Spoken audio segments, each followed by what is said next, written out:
लागलाय का? इकडे लक्ष आहे का तुमचं? ज्याचं ज्याचं लक्ष असेल त्याने हा प्रश्नाचं उत्तर द्या। आपल्याला या ठिकाणी या रस्त्यावरती येऊन हा रस्ता अडवायचं पाप पुन्हा केला हे देवेंद्र फडणवीसांच्या सरकारने केलं। कबूल केलं ना त्यांनी, देऊन टाकावं ना। कबूल नव्हतं केलं आम्ही शक्तीपीठ मार्ग तुम्ही आम्हाला नाही येते शक्तीपीठाची गरज।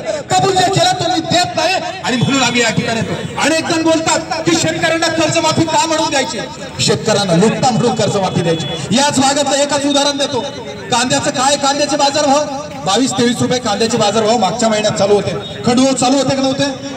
22-23 रुपये बाजार चालू असताना या सरकारनं आपली कळ काढली। कुणाच्या लक्षात आली? नाफेड आणि एनसीसीएफने बाजारभाव ठरवले। वाणिज्य मंत्रालयाच्या, केंद्रीय वाणिज्य मंत्रालयाच्या विभागानं ते त्या ठिकाणी प्रदर्शित केले। काय बाजार प्रदर्शित केले? गोसावी साहेब तुम्ही पत्रकारिता आहात, तोरे साहेब तुम्ही आहात, शेख साहेब तुम्ही आहात। काय बाजारभाव त्यांनी प्रदर्शित केले? 1457 रुपयाचे बाजारभाव। किती बाजारभाव आहे?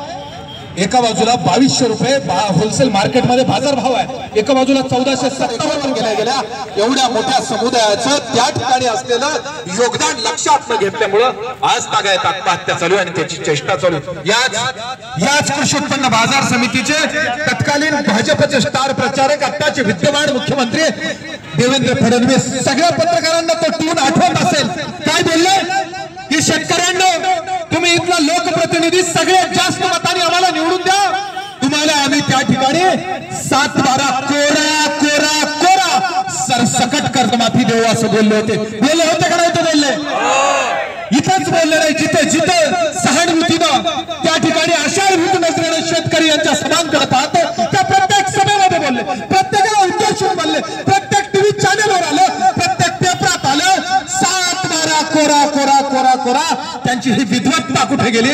तुमच्याकडे 7-12 कोराचं वचन होतं आणि तुम्ही आम्हाला त्या ठिकाणी शक्तीपीठ नावाचा महामार्ग देताय। अरे तुमच्या आयुष्यातलं जे पीठ आहे ते बाजरीचं असेल, ज्वारीचं असेल, तेच शक्तीपीठ नाही का? हे तुमच्या ध्यानात कसं येत नाही? हे मुख्यमंत्र्यांनो, हे सरकारांनो, का म्हणून आमचा रक्त पिता?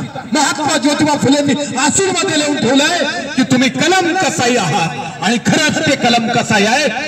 कबूल केलं काय आणि देता काय? मग 6-7-8 महिने झाले, पहिलं सेशन झालं, कुणी त्यामध्ये प्रश्न उच्चारायला तयार नाही। मात्र शेतकरी, शेतमजूर